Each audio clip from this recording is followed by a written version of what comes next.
advise everybody.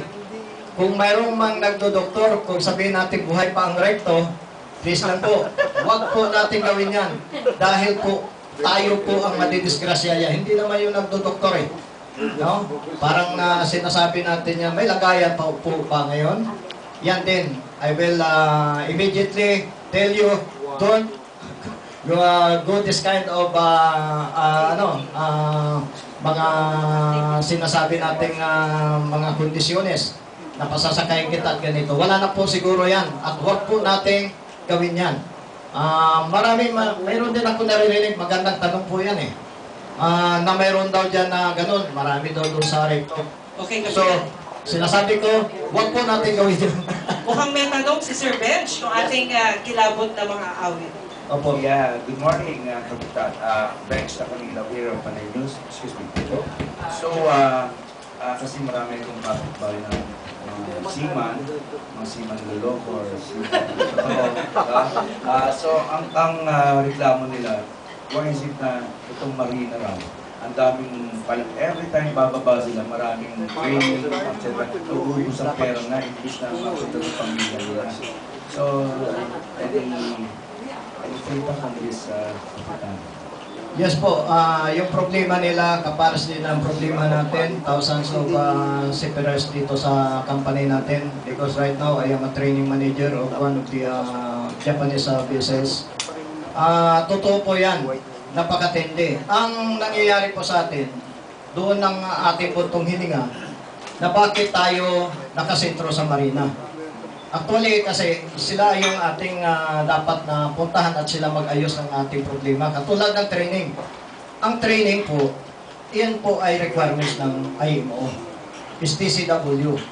So, buong mundo po yan. International Maritime Organization. At yan po may mga mandatory dyan.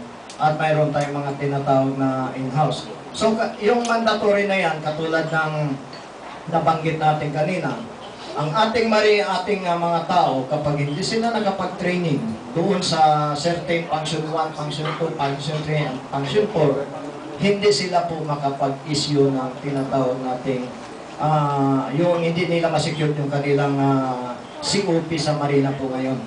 Certificate of Proficiency. So balik po tayo doon sa... Another question.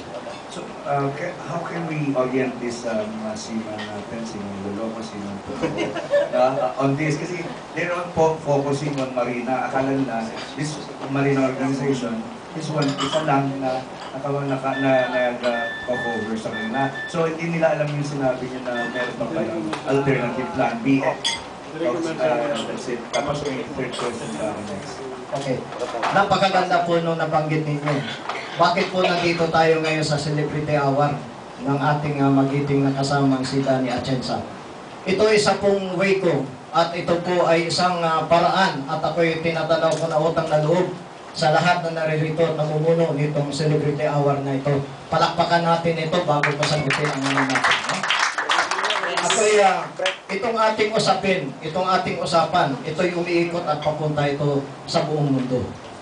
Nito ay napapanood ng ating mga seaman dahil tayo ay isa ding chairman ng isang malaking organization ng seaman, Filipino Seafarers. Last question, last to, no? For all seaman loloko, seaman totoo, no? Ito trabaho para sa inyo, yung nag-Inter Island ng 3 years, get in touch with me. Bench Lacanilaw of Panay News, also from Police Hotline Movement. I'm the chairman of Makati Chapter. No? Get my numbers, 986-4212 or 0929-888-2263. May nag-iintay na trabaho sa inyo. Kung may 3 years kayo experience dito sa Inter-Island, get in touch. My friend is Tony Kelly. No? May shipping company, Scandinavian. After 2 weeks,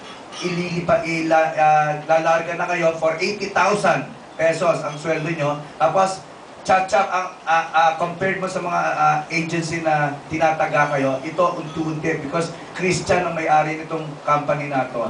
That's all. Okay, maraming salamat po at antabayanan nyo ang pagbabalik ng Celebrity Hour.